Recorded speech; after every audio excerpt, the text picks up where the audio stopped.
आशा करता हूं आप बहुत अच्छे होंगे। मेरा नाम है सुनील। स्टार आईक्यू परिवार में आप सभी का हार्दिक अभिनंदन और स्वागत है। आज है 2 अक्टूबर और 2 अक्टूबर 2020 के नेशनल और इंटरनेशनल करंट अफेयर। प्यारे बच्चों, इस वीडियो में हम पढ़ेंगे। अगर आपको मेरे द्वारा पढ़ाए गए सभी लेक्चर्स का पीडीएफ फाइल चाहिए तो आप मेरे Telegram channel star IQ PDF को जरूर ज्वाइन कीजिएगा। स्टार आईक्यू क्विज के नाम से टेलीग्राम ग्रुप है, प्लीज आप इसमें अपने दोस्तों को भी ऐड करिएगा। स्टार आईक्यू एजुकेशन के नाम से फेसबुक और इंस्टाग्राम पेज है, आप मुझे वहां पे भी फॉलो कर सकते हैं लेक्चर्स की अपडेट के लिए। कल मैंने आपसे जो सवाल पूछा था उसका सही जवाब क्या होगा। टेलीकॉम रेगुलेटरी अथॉरिटी, जिसको हम लोग ट्राई भी बोलते हैं, उन्होंने अभी हाल ही में पीडी वगला को अपना नया चेयरमैन बनाया है। तो सवाल यह है कि कितने सालों के लिए नियुक्त किया है। तो इस क्वेश्चन का सही आंसर था प्यारे बच्चों 3 साल तक, और आप बच्चों ने इसका सही जवाब दिया भी है। बढ़ता हूं आगे और आज का पहला क्वेश्चन आपको मैं पढ़ाता हूं। क्या है कि नवंबर 2020 में कौन सा देश दुनिया का पहला क्षुद्रग्रह खनन रोबोट अंतरिक्ष में लॉन्च करेगा। Which country will launch the world first asteroid mining robot into space in November 2020। सबसे पहले तो प्यारे बच्चों आपको यह भी जानना है कि क्षुद्रग्रह क्या होते हैं। देखिएगा, हमारे सौर मंडल की बात करता हूं तो सबसे पहले सूर्य बाबा आता है। सूरज के बाद में जो ग्रह आता है वो बुध ग्रह, बिल्कुल सबसे पास। मतलब सूर्य तो एक तारा है और ग्रह सबसे पहले स्टार्ट होता है तो बुध ग्रह, जिसको हम मरकरी बोलते हैं। अच्छा, मरकरी के बाद में आपका आता है विनस, जिसको हम लोग हॉटेस्ट प्लेनेट के नाम से पुकारते हैं। उसके बाद में हमारी आती है पृथ्वी रानी, उसके बाद में आता है मंगल बाबा, और उसके बाद में आता है बृहस्पति ग्रह। तो जो बृहस्पति है यानी कि जुपिटर है, और ये जो कि मार्स है यानी कि मंगल ग्रह है, इन दोनों के बीच में छोटे छोटे कुछ आकाशीय पिंड पाए जाते हैं। छोटे छोटे कुछ आकाशीय पिंड पाए जाते हैं, ठीक है। वो यूं समझ लीजिएगा आप लोग कि ग्रहों का या बोने ग्रहों का या उपग्रहों का भी सबसे छोटे से छोटा रूप एक प्रकार का, ठीक है। वो आपके सारे के सारे क्षुद्र ग्रह ही कहलाते हैं। याद रखिएगा, एस्ट्रॉइड ही कहलाते हैं सारे। वो आपके दुनिया में सबसे पहली बार जो क्षुद्र ग्रह खोजा गया था उसका नाम भी आपको याद रखना है, सीरस उसका नाम था, ठीक है, सीरस। और मंगल और बृहस्पति के बीच में पाए जाने वाले आकाशीय पिंडों को ही हम लोग क्षुद्र ग्रह बोलते हैं। अब ये क्वेश्चन हमें क्या कह रहा है कि world first asteroid mining robot, क्षुद्र ग्रह खनन रोबोट जो है ये लॉन्च किया जा रहा है किस देश के द्वारा। तो ये देश है चाइना। डी ऑप्शन सही है इस क्वेश्चन का हमारा। ये कुछ इस टाइप का जो है रोबोट है जो लॉन्च किया जा रहा है। बीजिंग की एक कंपनी है, प्राइवेट कंपनी है, जिसका नाम है ओरिजिनल स्पेस, और वो नवंबर 2020 में दुनिया का पहला जो है ये माइनिंग रोबोट लॉन्च कर रहे हैं, ठीक है। अब सवाल यह आता है इसके एम क्या है रोबोट के लॉन्च करने के। तो देखो, सबसे पहला एम है कि the robot will not be engaging in any mining work but it will only be testing the technologies. Basically क्या है कि ऐसा तो नहीं है कि कोई ये माइनिंग का काम कर देगा, लेकिन हाँ ये जरूर है कि ये जितनी भी टेक्नोलॉजीज वगैरह है उनको टेस्टिंग करने में बहुत ज्यादा मदद करेगा। आइडेंटिफाई करेगा वैल्यूएबल रिसोर्सेज का, कि कितने कितने वैल्यूएबल रिसोर्स हैं उनको आइडेंटिफाई करने का इसका एक प्राइमरी ऑब्जेक्टिव होगा, आप यूं समझ लीजिएगा, ठीक है। और दूसरी बात यह भी है कि आकाशीय पिंड जितने भी हैं या छोटे छोटे और टुकड़े हैं, या आने वाले टाइम में अगर हम लोग आर्टिफिशियल इंटेलिजेंस पे काम करते हैं तो उन सभी चीजों का जो है मद्देनजर रखते हुए इस रोबोट को लॉन्च किया गया है। अब बात कर रहे हैं लॉन्च किया जाएगा मींस, और बात कर रहा हूं मैं किसकी, चाइना की। तो चाइना की कैपिटल तो बीजिंग है ही। बीजिंग वो शहर है जहां पे दुनिया में सबसे पहली बार 5G इंटरनेट आया था। मैं सिटी की बात कर रहा हूं, देशों में साउथ कोरिया नाम आता है। अच्छा, चाइना की जो करेंसी है वो है ऑफिशियल करेंसी रिनमिनबे। उसका पार्ट अगर आपको पूछा जाए तो क्या है, युआन उसका पार्ट है। जैसे इंडिया के अंदर ऑफिशियल करेंसी रुपीज है लेकिन उसका पार्ट पैसा है, वैसे ही चाइना की ऑफिशियल करेंसी रिनमिनबे है लेकिन उसका पार्ट युआन है। और जो हमारा चाइना है, यहाँ के राष्ट्रपति का नाम शी जिनपिंग है, ये भी बात आप याद कर लीजिएगा। खैर आगे बढ़ता हूं मैं। अगला क्वेश्चन हमारा क्या रहेगा, who is the lyrist and writer of इतनी शक्ति हमें दे न दाता हो डाइड रिसेंटली। इतनी शक्ति हमें दे न दाता के गीतकार और लेखक निम्न में से कौन है जिनका अभी हाल ही में निधन हो गया है।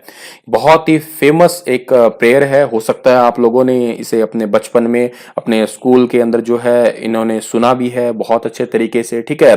तो इस फेमस प्रेयर का सुना है, पर इसके गीतकार कौन है इसके राइटर कौन है जिनका भी रिसेंटली निधन हुआ है? तो इनका नाम प्यारे बच्चों है अभिलाष। ए ऑप्शन सही है इस क्वेश्चन का हमारा, जो कि आपको फोटो में दिखाई दे रहे हैं। 74 वर्ष की उम्र में इनका निधन हुआ है। इतनी शक्ति हमें देना दाता, संसार एक नदियां हैं, आज की रात ना जा, ये बहुत ही सारे फेमस इनके जो हैं आपके यूं कहिएगा लिखे हुए गीत रहे हैं। अभिलाष के करियर के लिए जो है अंकुश फिल्म का गीत था ये, इतनी शक्ति हमें देना दाता, और इनकी जिंदगी में एक बहुत बड़ा जो है एक बदलाव लेके आता है। और एक बहुत ही फेमस बात है कि दुनिया की 8 भाषाओं में इस गीत का जो है ट्रांसलेशन हो चुका है। बढ़ता हूं आगे, अगला क्वेश्चन हमारा क्या रहेगा कि हाल ही में किस राज्य सरकार ने पर्यटन संजीवनी योजना की घोषणा की है? Recently which state government has announced tourism Sanjeevani योजना? टूरिज्म संजीवनी योजना अभी हाल ही में प्यारे बच्चों एक राज्य है आसाम, उसने लॉन्च की है। सी ऑप्शन जो है इस क्वेश्चन का हमारा वो बिल्कुल ठीक रहेगा।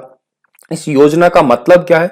इस योजना का मतलब है, इस योजना के माध्यम से 1 लाख रुपए से 20 लाख रुपए तक के ऋण दिए जाएंगे। जो भी इंटरेस्टेड आपका बिजनेसमैन होगा या छोटे उद्योगों को जो आपका आगे लेके जाना चाहता है, उन्हीं बिजनेसमैन को ये जो है लोन दिया जाएगा, ऋण दिया जाएगा। सर इसे स्टार्ट किसने किया है? तो इसे शुरू किया है असम पर्यटन विकास निगम लिमिटेड द्वारा इसे शुरू किया गया है। ठीक है।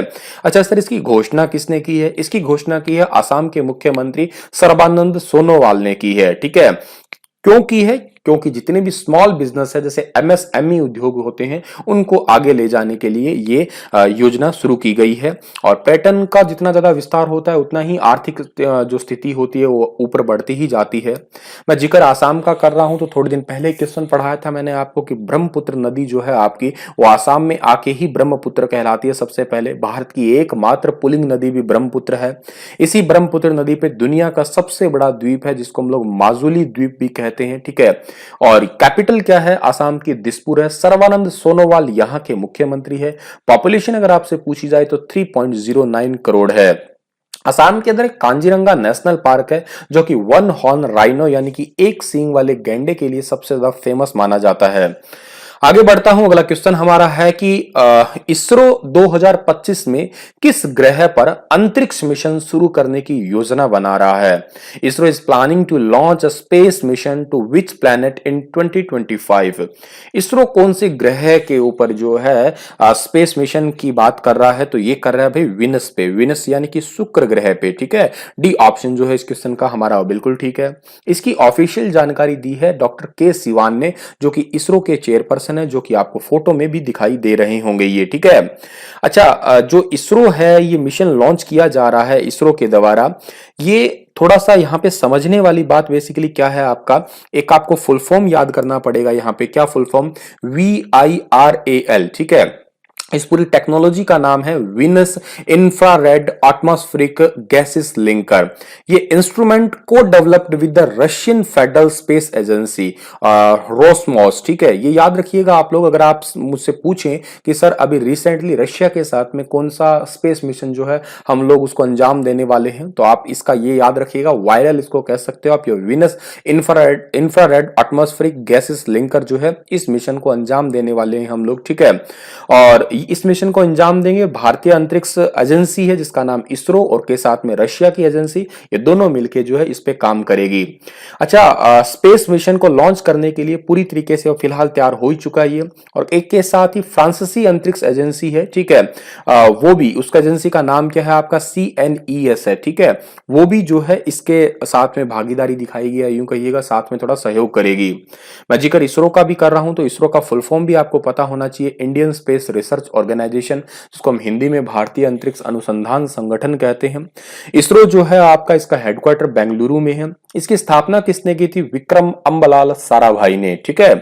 आगे बढ़ता हूं, अगला क्वेश्चन हमारा क्या है कि हाल ही में Indian Council of Medical research ने कैटक्यू वायरस के बारे में जानकारी दी है।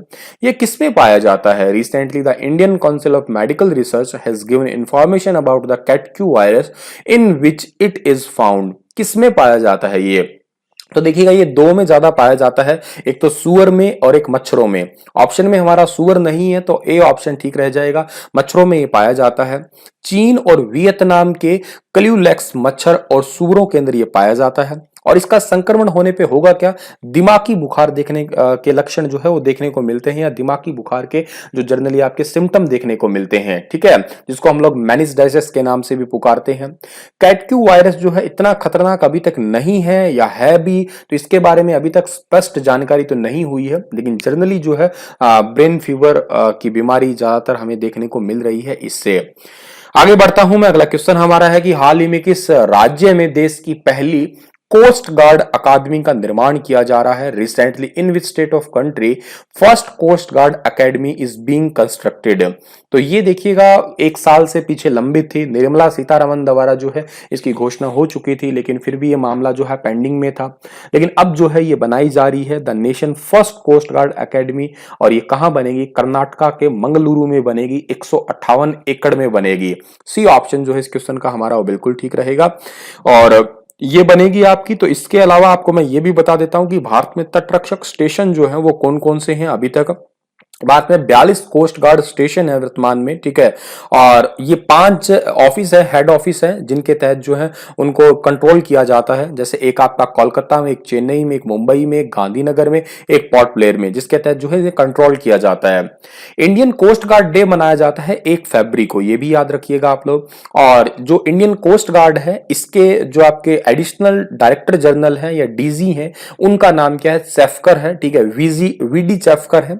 और इसकी स्थापना कब हुई थी, 18 अगस्त 1978 को इसकी स्थापना हुई थी।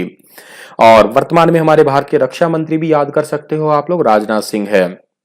आगे बढ़ता हूं मैं, international coffee day is observed on which of the following days. अंतरराष्ट्रीय कॉफी दिवस कब मनाया जाता है।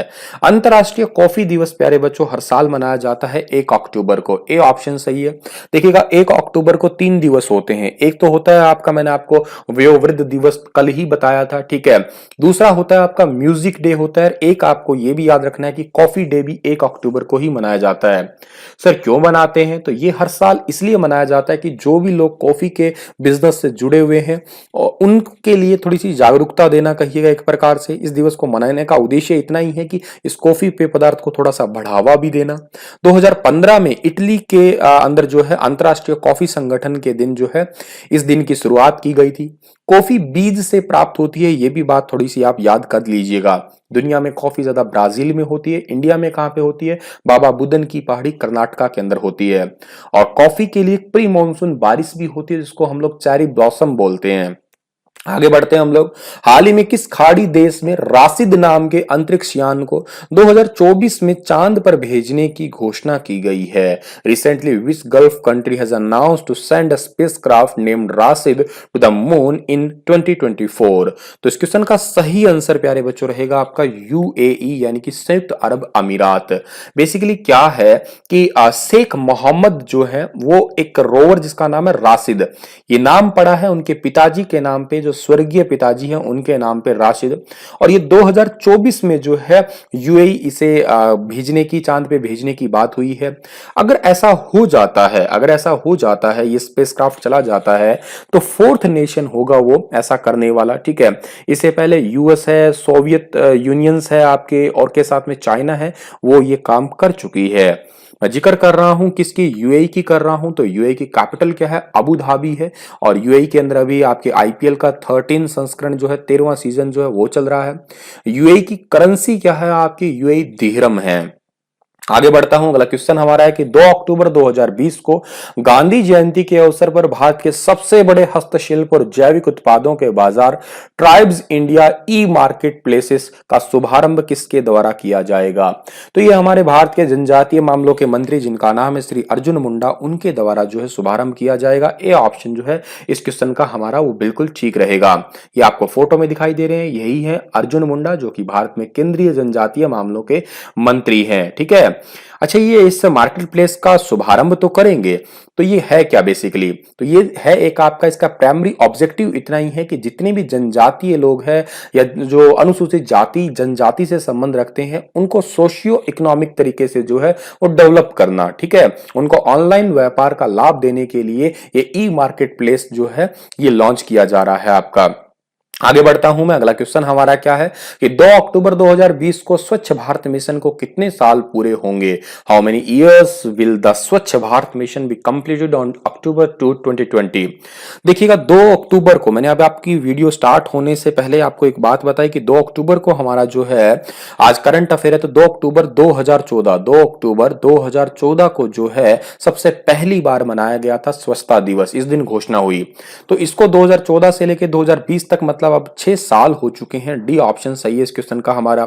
जब 2014 में थे तब तक भारत में शौचालय केवल 38.70% ही थे, लेकिन इस मिशन के बाद में 2019 तक की बात करता हूं तो 99.99% तक जो है शौचालय बन चुके हैं। मतलब ओवरऑल इंडिया के अंदर शौचालय बन ही चुके हैं आपके। दूसरी बात ये भी याद कर लीजिएगा आप लोग कि 2019 की जो स्वच्छता दिवस थी वो गांधी जी की 150वीं जयंती भी थी। ठीक है, चलो इसी के साथ में ये लेक्चर समाप्त होता है। और एक साथ में एक आपको बता देता हूं कि जो वर्तमान में स्ट्रगल कहां पे चल रहा है आपका स्वच्छ भारत मिशन के लिए, या यूं कहिएगा खुले में शौच मुक्त वाला काम अभी भी चल रहा है वहां पे। ठीक है, शौच मुक्त हो नहीं पाई है। तो यूपी है, बिहार है, उड़ीसा है, आंध्र प्रदेश, जम्मू कश्मीर, आसाम, यहाँ पे स्ट्रगलिंग स्टेट कह सकता हूं मैं ये। लेकिन जो स्वच्छ भारत मिशन पे बहुत अच्छा काम किया है उन राज्यों में गुजरात, महाराष्ट्र, राजस्थान, हरियाणा, हिमाचल, सिक्किम, इनका नाम भी आता है। इवन सिक्किम तो 100% है आपका, जहां पे खुले में शौच मुक्त मतलब बिल्कुल भी नहीं है, हर जगह पे आपका शौचालय वगैरह बने हुए हैं। तो इतनी बात आपको याद रखनी है। इसी के साथ ये लेक्चर समाप्त होता है। और आप लोगों के लिए क्वेश्चन है कि किस राज्य में कांगो बुखार को लेके अलर्ट जारी किया गया है रिसेंटली? मध्य प्रदेश, महाराष्ट्र, कर्नाटक और यूपी। बस इतना ही था आज का लेक्चर। धन्यवाद।